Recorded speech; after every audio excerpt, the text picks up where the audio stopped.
Welcome back. This is tutorial 6A, question 0B, where in this question we continue on our study of DTFS. Specifically, we're interested now to evaluate the fundamental period of a discrete time sequence. We're given this discrete time sequence consisting of three parts. Let's call this y1 of n, let's call this y2 of n, and this y3 of n. And we basically want to find the period of yn such that it is always equals to the big N for all n. And what it means is that if we can find a big N, it will repeat at n samples. Now we need to analyze what is big N individually for each of these y1, y2 and y3, and then we will take the largest one, or maybe the common multiples of them. So this is a question for finding the fundamental period n of the above. Let's now proceed.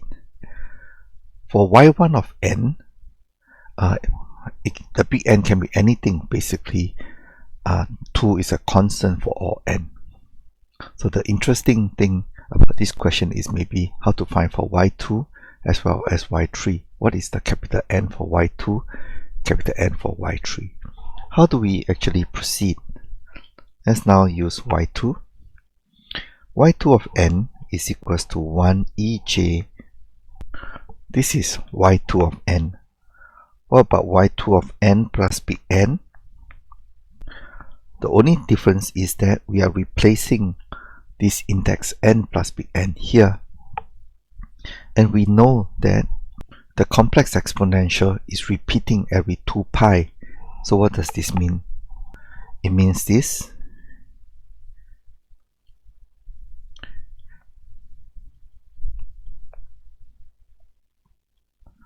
And so on. That means the theta can be from 0 to 2 pi, but when we add 2 pi to it, then it is the same. Why is this so? It's because then what is ej 2 pi? This is of course 1. And therefore, ej theta is equals to ej theta plus 2 pi or plus 4 pi. Doesn't matter. Once we understand this point, then the problem is really to see how is 2 pi related to n. The answer is on the next page. So let's see how we find y2n is equals to y2n plus big N. What we are trying to find is that 0.15 pi small n plus big N is equals to here. So we want to make sure that 0.15 pi times big N is equals to 2 pi times k, whatever k is, 1, 2 or 3 and so on, but k must be an integer. We can plug in this equation and then we can ignore the phase of pi over 3 because this is a constant both here as well as the other side. So all we are concerned now is this identity.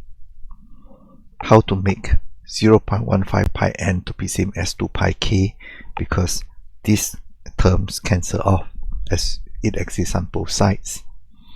Remember that n must be an integer and so must k be an integer. So in this case, for this particular example of y2n, we will solve for this expression here, maintaining that n and k must be integers.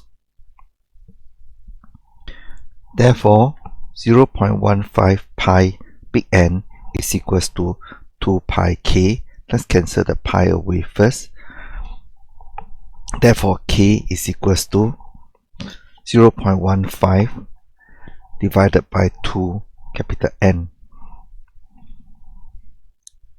This is equals to n over 40 over 3 is equals to 3n over 40.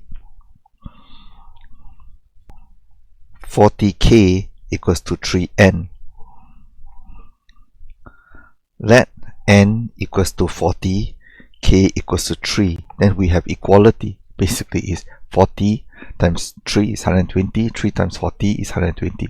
So this is what we are trying to find. N is 40, making k to be 3. What does k equals to 3 means? It means that this complex exponential here will rotate 3 times, 3 different cycles at 40 samples. So only when n equals to 40 do we see that this signal becomes periodic. You can also try it for Y3, and we calculated that n equals to 20 to get 6 cycles. When n equals to 40, we'll get 12 cycles, and n equals to 60, we'll get 18 cycles. The idea is that we need now to compare what n is common for both, and the answer is, of course, n equals to 40 is common for both, which will result in k equals to 12. So the lowest common multiple is 40, and 40 is the period. So that is the answer for this question. Thank you.